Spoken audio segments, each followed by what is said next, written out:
A reading from the Holy Gospel according to St. Matthew chapter 15 verses 29 to 37. Passage taken from the Message version of the Bible. After Jesus returned, he walked along Lake Galilee and then climbed a mountain and took his place, ready to receive visitors.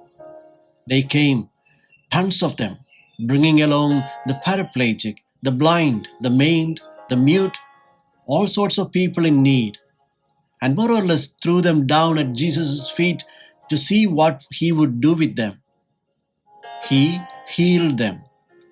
When the people saw the mute speaking, the maimed healthy, the paraplegics walking around, the blind looking around, they were astonished and let everyone know that God was blazingly alive among them. But Jesus wasn't finished with them. He called his disciples and said, I heard for these people. For 3 days now they have been with me, and now they have nothing to eat. I can't send them away without a meal. They would probably collapse on the road. His disciples said, But where in this deserted place are you going to dig up enough food for a meal? Jesus asked, How much bread do you have? 7 loaves, they said, plus a few fish. At that, Jesus directed the people to sit down. He took the 7 loaves and the fish. After giving thanks, he divided it up and gave it to the people. Everyone ate. They had all they wanted.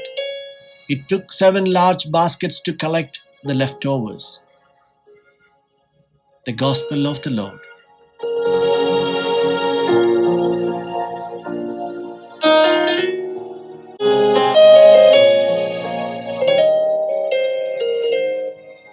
Reflections on the Gospel according to St. Matthew chapter 15, verses 29 to 37.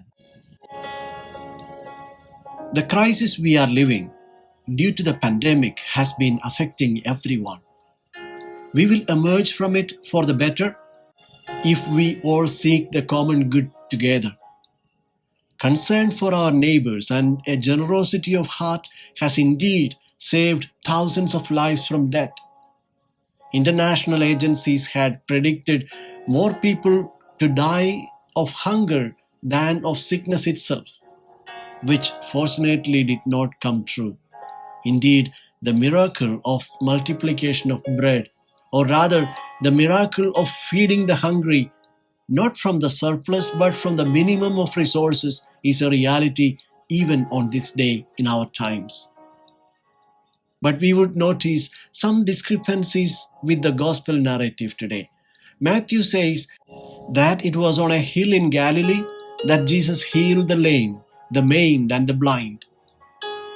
We might wonder, was it not an awkward place for the sick people to reach Jesus? It must not have been easy for the lame and the blind to climb the hill. This makes one thing clear. For Matthew, the mountain location echoes the prophecy of Isaiah. In chapter 35, we hear the prophet saying, The lame, the maimed, the blind, and the dumb, and all people would come to Mount Zion, and God would feed the world at the coming of God's kingdom. Through this narrative, Matthew intends to tell the reader that the prophecy has its fulfillment in the person of Jesus, the Messiah. Matthew tells his community that Mount Zion and its temple are no longer the places where God resided. Rather, it is in the risen Christ through whom we encounter God.